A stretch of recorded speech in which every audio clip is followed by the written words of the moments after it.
Well, hello everybody out there in Nerdland. This is Chris from HHN with another exciting episode of Topher's Log. Full disclosure, probably the last episode of Topher's Log for the season. This is just my final wrap-up and review of Halloween Horror Nights 29. I'm going to give you my overall impressions of what I thought of the event. I'm going to give you my overall, my final house rankings, talk about the scare zones, talk about what I liked, what I didn't like.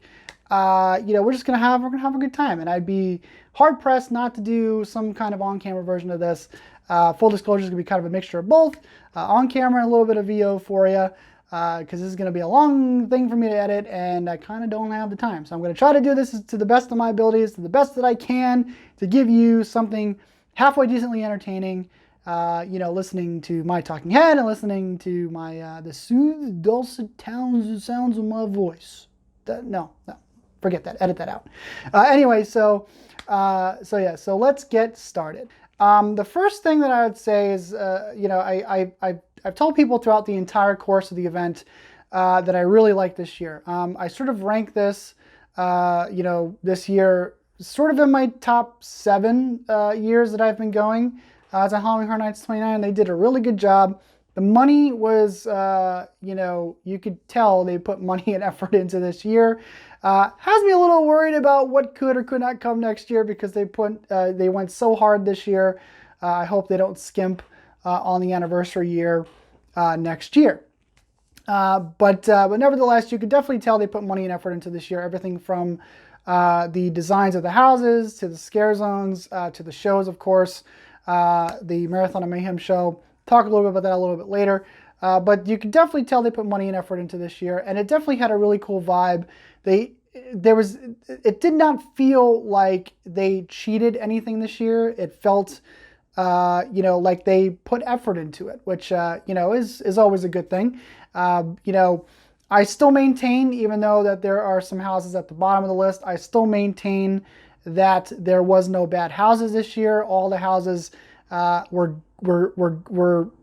good to great, good to fantastic. Just because something's on the bottom of the list doesn't necessarily mean that the house is bad. It just, there were other things out there that I liked and enjoyed better in other houses. I know, I've been keeping a running commentary on my house rankings throughout the course of the event. I do every year. Next year, if you want to, follow me on the tweeters and various social medias where you can see my running commentaries on the blog about, because I update my house rankings every week because things change, methods to how scare actors scare you in houses, effects change or taken away, things are added. So I always update the house rankings every week because it just changes. Things change every week. So, I like I said, sorry about the voices outside. I still maintain, like I said, that there were no bad houses, just things that were better than others. But as far as the overall year goes, I thought the 80s thing, kind of worked in some places and didn't work in other places. You could definitely tell the Marathon of Mayhem show sort of pulled in that 80s vibe. Of course, an arcade pulled in that sort of 80s vibe as well. I'd be okay with sort of shoo-shooing the 80s thing a little bit as we move forward. The 80s aesthetic, actually, it really works. Like, it lends itself to this event very well. I would have liked a little bit more cohesiveness in terms of the 80s, but we didn't get that last year either. I think the little twinges of 80s, adds something to the event. It really kind of does. I'm not, I'm not opposed to, the event not being totally 80s, and I'm not opposed to the event being totally 80s. I do think the aesthetic and the vibe adds something good to the event. But I'd be fine with it, maybe taking a back seat next year to something else. I think we've had enough 80s for a while. Some people's like, let's go 90s nostalgia. It's really hard to, it's crazy to think that 90s is sort of nostalgic at this point. But we are kind of getting into that, into that time frame where 90s really is kind of nostalgic at this point. So, it is what it is. But overall, I think they did a good job with the event. Like I said, it's in my sort of top 7 right now, especially when it comes to the houses. Like I said, they're not a bad house in the bunch. I think this is the best collection of houses that we've had since 2011. Just things on the bottom that weren't quite, didn't quite do as good as other houses. Let's put it that way. But there wasn't a downright sort of, pisser house this year. I mean, it was just, things just weren't as good as some other things, or things didn't work for me as well as they did for other houses. So let's go ahead and let's give the final house rankings. Now, like I said, I've been keeping a running commentary throughout the course of the event of my house rankings every week because things change. And there has been some sort of shakeups, especially when it comes to the bottom end of the list. And like I preface my preface, my updated house rankings every week with the totally non-controversial house rankings, because there's always, people are not going to agree, and that's fine. These are my own rankings. You can do your own rankings and, be your own self and, be your own individual with your own take on the houses. These are just my personal rankings. There's always going to be some jagoff who's like, oh, I would have done this, I would have done that. Well, then do it on your own. Make up your own damn list, and create your own videos and create your own Twitter feed and all our stuff, and do your own list. These are just my own personal preferences. It is what it is. So we're going to start as we did, as we always do, really. Start from the bottom and work our way up to the top. So coming in at number 10, probably the first controversial placement of anything on the list is going to be Depths of Fear. My 9 and 10 flip-flop back and forth for the entire length of the event. But Depths of Fear, one of the things that I look for in terms of the houses is always consistency. And Depths of Fear, while it was consistent, it was always consistently not the greatest. Starting off with I did not like the look of the costumes. I thought the shrimp people looked really bad. I think that if they would have went for more of a cheesy 80s horror vibe, the costumes might have suited the vibe of the house. But in this case, the costumes just looked pretty cheesy and didn't quite work for me. Throughout the course of the event, they sort of took away a lot of the monsters and sort of plugged in infected workers of the Fathom Corp in place of the monsters. And the sort of shrimp monster people disappeared as the event went on. Of course, we had the controversy with the dog very early on. The dog never left. The dog was always there, but they did tweak the audio throughout the course of the run. Sometimes you heard the whimper louder. Sometimes you didn't hear the whimper at all. Sometimes the whimper was there, but it was very low. But the dog stayed. They did not remove the dog, which I'm glad they didn't do that, because that kind of would not be a good thing if they did do that. But overall, the Depths had some okay scares. I like even though again the animatronic, the little snake monster thingies, I thought did not look very good. I thought how they used them in terms of the scares, I thought that was effective. But overall, I wasn't a huge fan of the look of things in here. The Katniss Everdeen character, the girl that comes out and says, "Get to the escape pods, I'll cover you."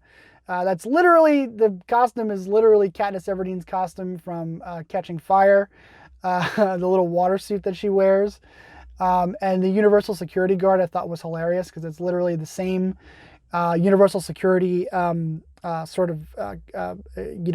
that they wear. I thought that was hilarious. Although that scare is actually pretty effective. That scare got me the first time I walked through the house. But overall, Depths of Fear just didn't quite get there for me. So I'm going to go ahead and put it at number 10. Not a whole lot else to say about Depths of Fear. I think, like I said, I don't think it's a bad house, but I think it's just a very forgettable house.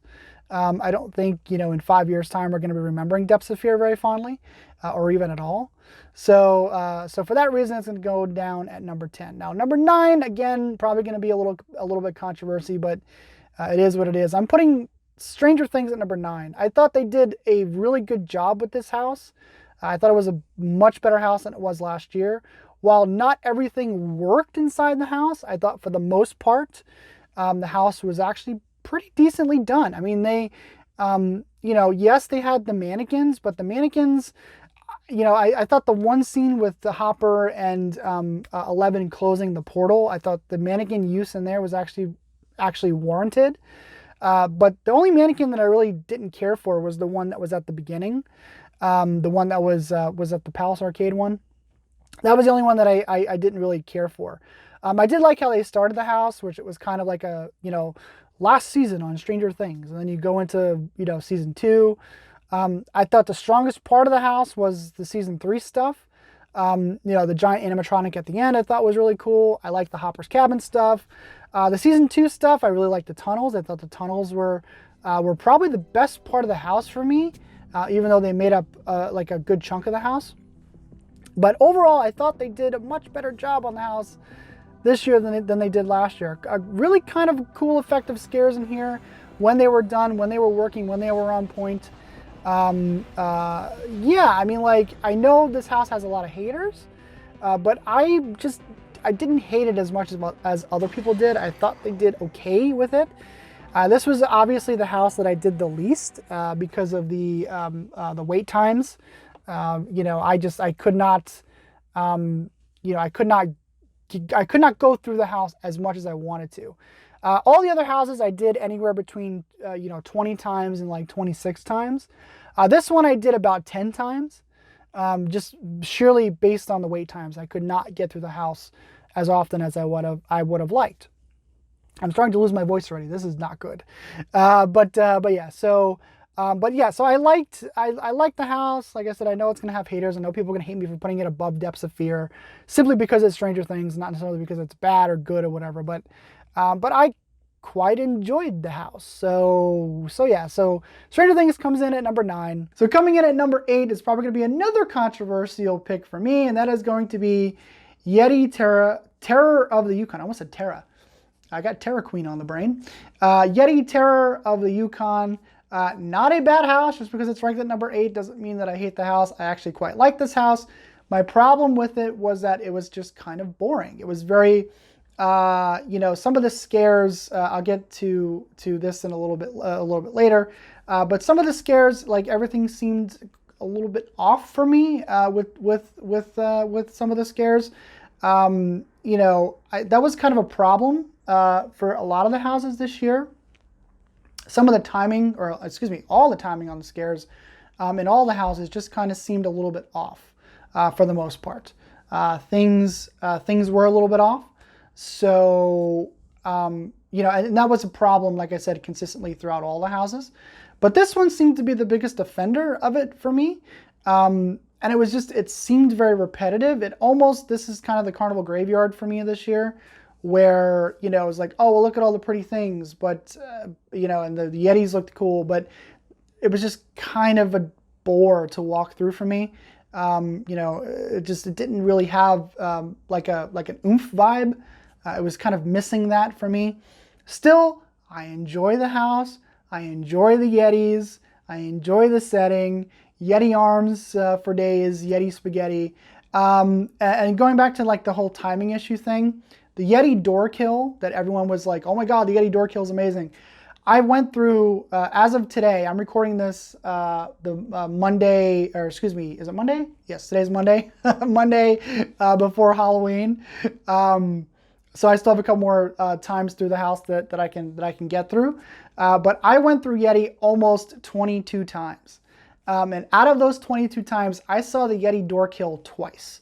So, and this is going through the house by myself, going through the house with my dad, going through the house with the conga line. So, like I said, timing for me with some of these houses was a big issue. And that's not good. So, there were times, especially with the Yeti door kill, we'd, walk through, by ourselves or by myself, and I'd walk by, the guy would be doing this thing, but the Yeti wouldn't come out, and like there was nobody behind me, and he'd scare nobody behind me. He'd do the kill, with nobody walking behind me. So that was an issue. That really was an issue, and it is what it is. So, like I said, I like Yeti, just not the overall end-all be-all of houses for me. Good house, a solid house, strong house, good atmosphere, good vibe. I like the setting, and like I said, I could repeat this for days. The Yetis are fine. Yeti arms, good house. I enjoyed it. but still coming in at number 8 for me. So coming in at number 7 is going to be Nightingale's Blood Pit. If you followed my consistent following of rankings every week on the social medias, you know that Nightingale's Blood Pit was dead last the first 2 weeks of the event for me. But somewhere around week 3 or week 4, they flipped the switch and the intensity was there. The intensity that I was looking for the first couple of run-throughs of the house, because all the ingredients were there. It had the gore, it had the setting, it had, I really kind of liked the design of the Nightingales in this. I know some people don't like them, but I kind of dug them. And I like I said, I like the setting, the Aslan puppet, as I call it. All that stuff was kind of there, but the scares weren't there. The intensity wasn't there. The vibe wasn't there. But somewhere around week 3 or 4, they sort of flipped the switch. Everything sort of came into focus.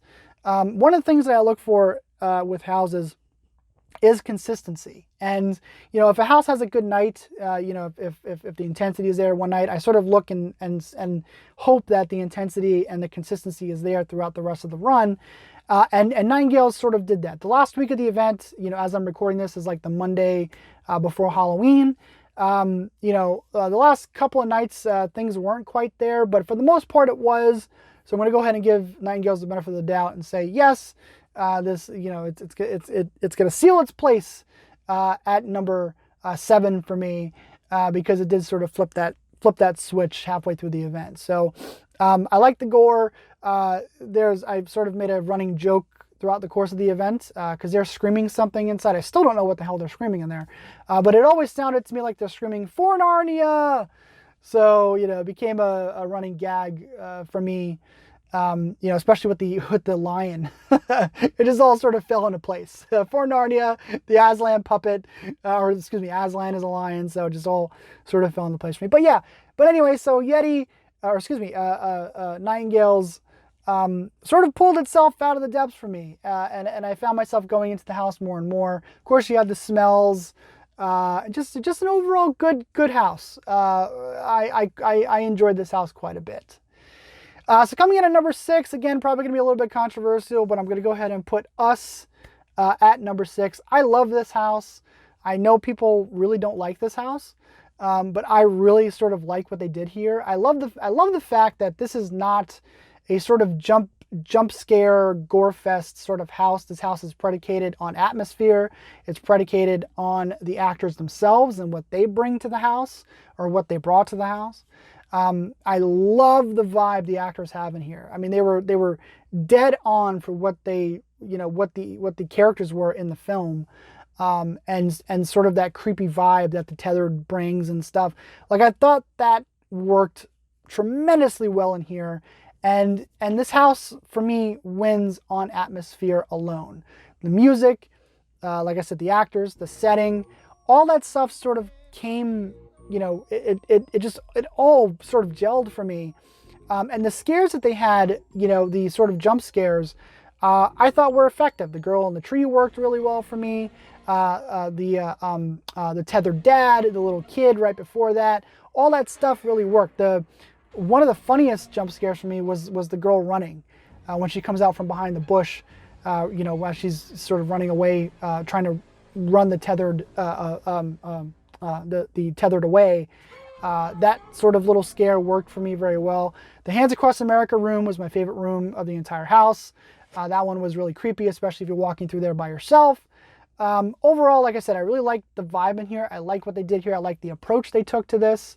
One of my favorite houses of the year. I know that this house has a lot of haters, but fuck it, I love this house. I love what they did in here. My only gripe with the house is that there were a couple of rooms that sort of didn't feel lived in. You can sort of tell that perhaps they made the house a little bit late in the game, but overall, I thought what they did worked really well. I love the vibe, the music, all that stuff really worked for me. Captured the movie very well. Captured the tone and the vibe of the film very well. And like I said, the scare actors in here were just on point. The way that they presented themselves, the way that they looked like the characters, it all just worked for me in this house. So screw it, don't care what people say. Us coming in at number 6 for me. So coming in at number 5 is going to be Killer Clowns from Outer Space. I think this. I keep saying controversial, but I think this is one that's sort of up and down for some people. But I love the vibe in here. I like that Killer Clown. That the house. The approach they took to the house was more of like an old school sort of fun house. It was an old school sort of fun house, haunted house, and it worked in that aspect for me. I thought the clowns. Of course, the costuming looked incredible. They had the costumes last year. There's no surprise there. I just love the approach they took here.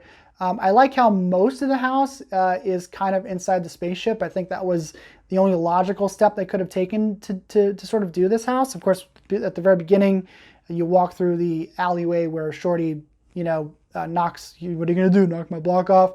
That type of thing. You sort of start there, and then I like the puppet show thing. I thought that was very effective. You go through the police office. The little the puppet, the police officer being the sort of puppet. That worked very well.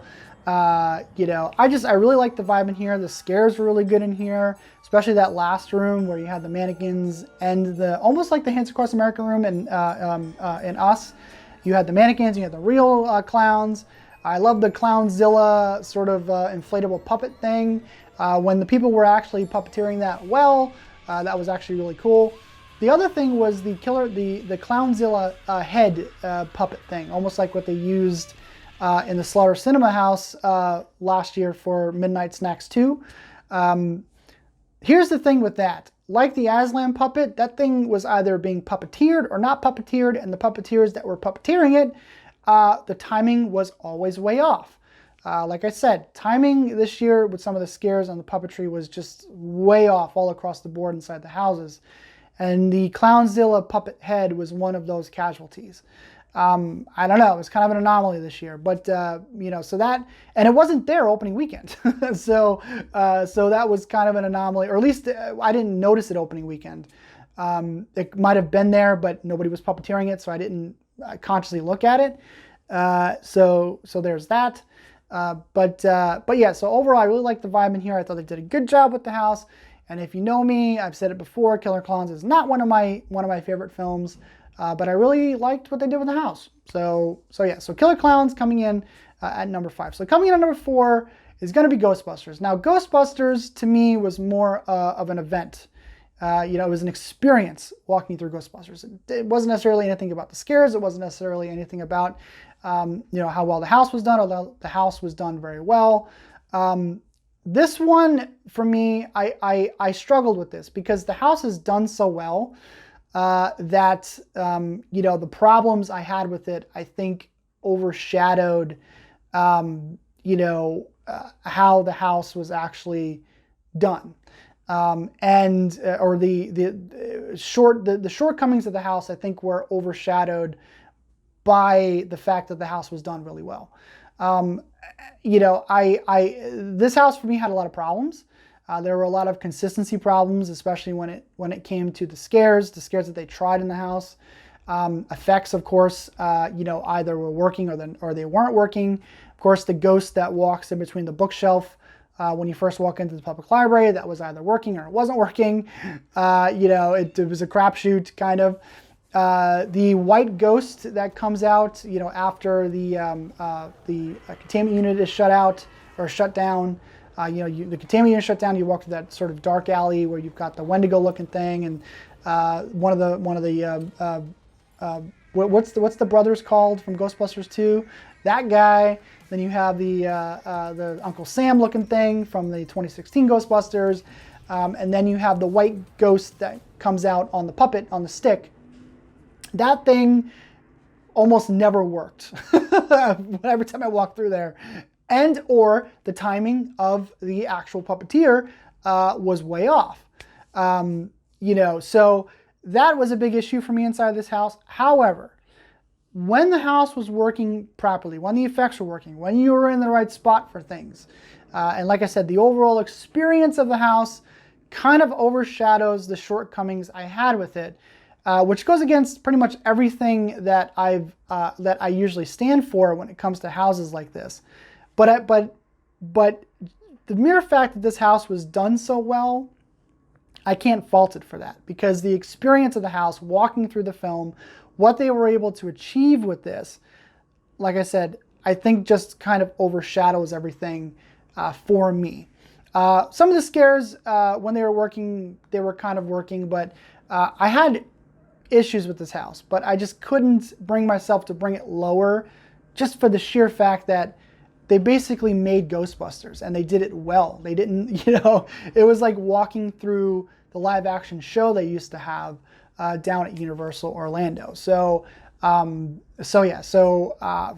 that reason, I'm going to go ahead and put Ghostbusters at number 4. Now we get to the cream of the crop, the top 3 for me. And coming in at number 3 is going to be Graveyard Games. Now, if you remember my hype list, Graveyard Games was at the very bottom of the hype list. But Graveyard Games, this thing, very creepy, the atmosphere, very poltergeistish, which I really like, because Poltergeist is one of my favorite houses. And of course, it looked like they reused some of the costumes from Poltergeist. But overall, this thing is really creepy. I love the storyline going on here, the sort of Sid and Nancy thing, Sid going in and sort of desecrating all the tombstones and stuff, and that having consequences. The really sort of ethereal paranormal vibe this thing had with the blue ghost and all that stuff. Like, that stuff just worked for me. Like, it was so well done, and the scares were really good. The creepy people with the faces inside the walls, like, the guy crawling on the floor, the dark room, of course. Like, just a great overall creepy atmospheric. A lot of good scares. Like, this thing just worked so well. I love this house. Like, my top 3, I struggled, so much. Like, you could very well, like, make it like a 3-way tie. But just for sake of numerical purposes, we'll put this at number 3. But I love the vibe in here. I love this house so much. I would like to see more of this house. I would like to see them do some kind of a follow-up to this. I don't know how they would do it. Return to the graveyard or whatever. Of course, the rumored name for this house for the longest time was Ghost in the Graveyard. And the little creepy kids are playing Ghost in the Graveyard as you're walking through the house. You hear them say, Ghost in the Graveyard, as you're walking through. I just love this house. This is a great overall vibe in this house, and great scares, a great atmosphere. I love this house. So coming in at number 3, Graveyard Games. So coming in at number 2 is going to be House of a Thousand Corpses. Now, like I said, top 3, you can put them at ties if you want to, but just for the sake of numerical purposes, I'm putting House of a Thousand Corpses at number 2. Love this house. Love what they did here. Just a fantastic translation of the movie into the house. A lot of great scares. The atmosphere is great, gory, morbid. Just everything that I think, to put sort of the people that say that Horror Nights is going too light. I thought this did a great job of sort of counteracting that. Just a great house, great vibe. A lot of Rob Zombie this year, of course, but House of a Thousand Corpses, did very well, or did it very well, I should say. Or did the movie justice. Just overall did the movie justice. Just a great house. And of course, we lost Sid Haig, throughout the course of Halloween Horror Nights 29. A lot of really cool tributes, that the week after, people left roses and things like that, at the very start of the house. The actors were great in here. Great energy in here, great vibes. A lot of good scares. Just overall a great house. I love this house so much, and I really hope that they work with Rob Zombie more in the future, because like I said before, his stuff just lends so much to Halloween Horror Nights, and I really want to see them work with him more in the future. So coming in at number 1, of course, one last one, and that is Universal Monsters. I love this house. I adore this house. I love what they did. It's probably the best possible thing they could have done to do a Universal Monsters house now. Great scares on here, great atmospheres, a lot of really cool effects, like with the Quasimodo guy going up and down on the rope. Again, another effect that either sometimes worked or didn't work. You kind of caught it or you didn't catch it. But I thought it was really, really effective. Really, the first time I saw the guy go up in the rafters, I was like, huh, that's interesting. Great scares. I love the Wolfman scare at the very beginning. The sort of the statue, the Wolfman statue, come to life. Sort of a great transition from outside with the statues themselves going into the house with the Wolfman statue coming alive. I thought that was great. Of course, the Wolfman on the bungee coming at you. Like I said, a lot of great scares. Love the mummy stuff in here. The bride, I thought she was used very effectively with her sort of coming out every so often in the screams. Love the Dracula stuff. Of course, that whatever that running gag was about Dracula owing people money, whatever. But the brides in there were always great. Just love this house. I couldn't have been more happier with how they did the Universal Classic Monsters here. Just a great house, and I hope if they bring it back or if they do more with the Classic Monsters, especially next year being an anniversary year, who knows, they might actually do more with the Classic Monsters. Like I said, I don't think they use the Classic Monsters enough. Some people think they use them too much. I don't think they use them enough. But I love the Universal Classic Monsters, and I love when they use them. And this just the only room in the house that I didn't like as much was the Creature from the Black Lagoon room. I thought that was kind of like the sort of throwaway room for me. Still, I like the creature stuff. I like the sort of loud noise that he makes or whatever. I thought they did a good job, but just probably the weakest part of the house. But overall, like I said, my favorite house this year, hands down. My top 3 are like, top tier, of the houses. Like they're like top, 5 out of 5s.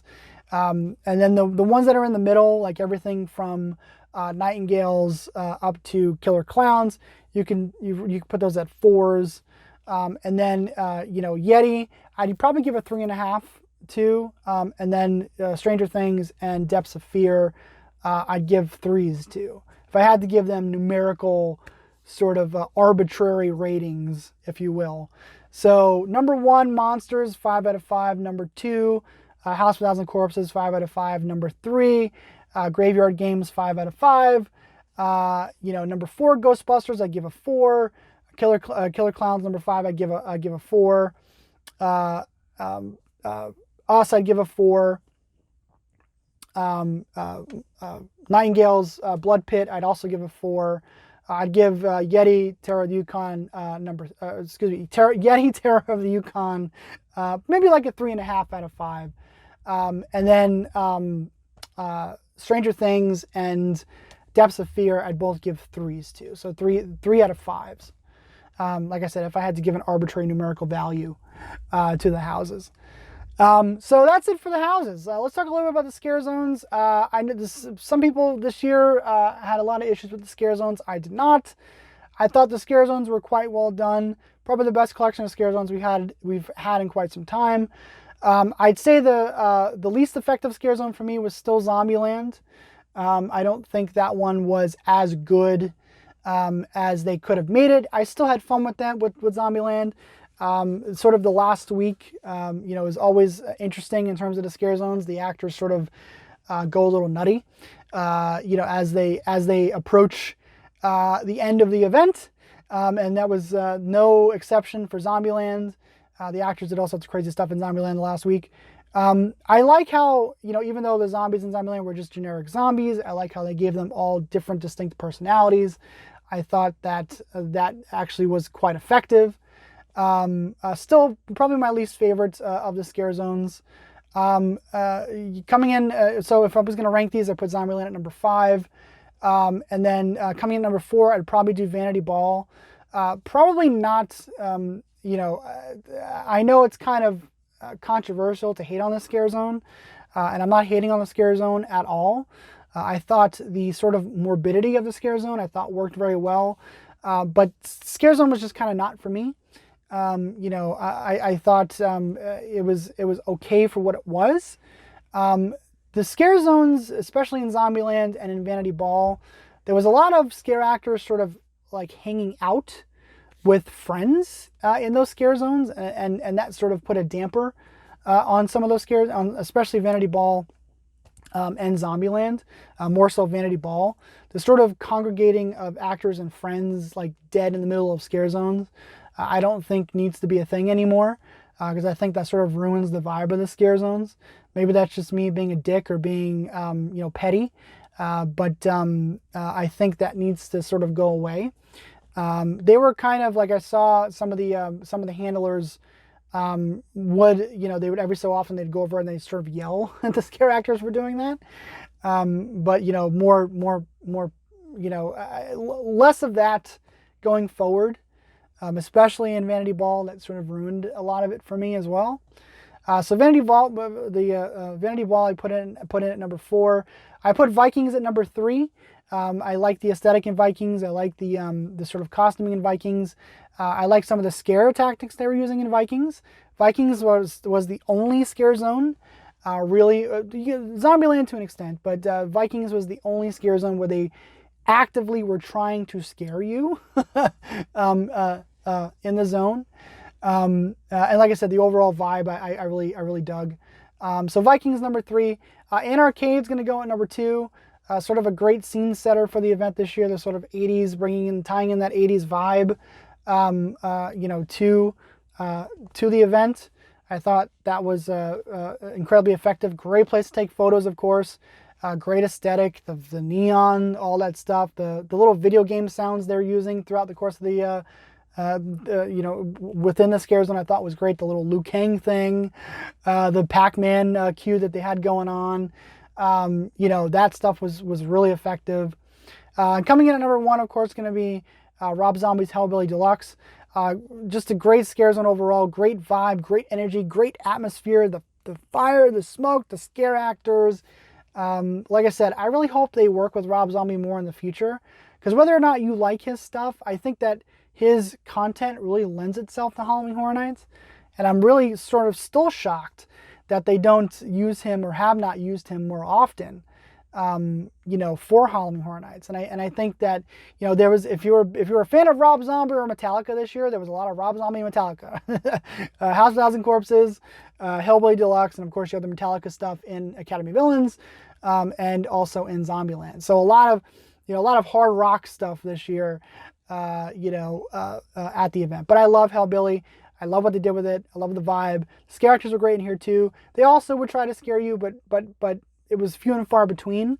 The one scare zone where I actively saw them consistently try to scare you was in Vikings Undead. I think I called it Vikings Unleashed earlier. Vikings Undead. That was the only one where they really actively tried to scare you. We'll talk a little bit about Academy of Villains. I love Academy of Villains. If I was a betting man, I don't think Academy of Villains would return next year. That's just sort of the vibe I got.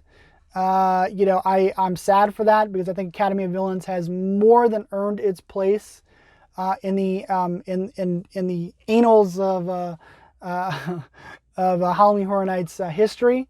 I think that they have solidified themselves as one of the best Horror Nights acts, going into history here. But I don't think, with it being an anniversary year, that Academy of Villains would be back next year. I really hope that they are back, and I hope that they don't do what I think they're going to do, and that is bring Bill and Ted back for the 30th. But I think I have a funny feeling they might do that. And Academy of Villains, I don't know, is going to be back next year. I don't think that they will. I could be wrong, but I have a funny feeling that they won't be back, and that makes me sad, because I love AOV. I love what these people do. They are so talented. They are so energetic. I love the storytelling aspects they bring to their shows. I find it funny that the last 2 years, both shows ended with hugs. And that says something. That says a lot about the nature of these performers. I love the show this year. I think the show is great.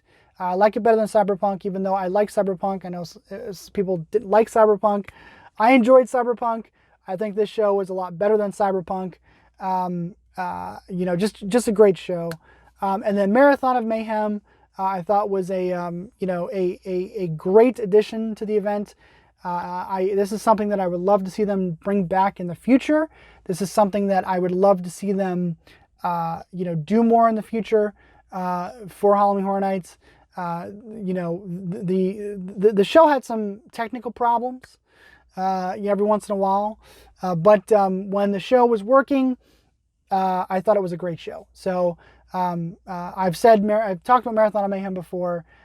So there's that. So that is it. That is my full wrap up and my full overall thoughts of Halloween Horror Nights 29. We now press forward to Halloween Horror Nights 30. I'm going to take a little bit of a break from the Topher's Logs, but I think I'm going to do the same thing I did last year when I started, because if you've been following my channel for a long time, you know that I used to do the My Talking Head stuff, and last year I sort of switched it up a little bit to do the Topher's Logs.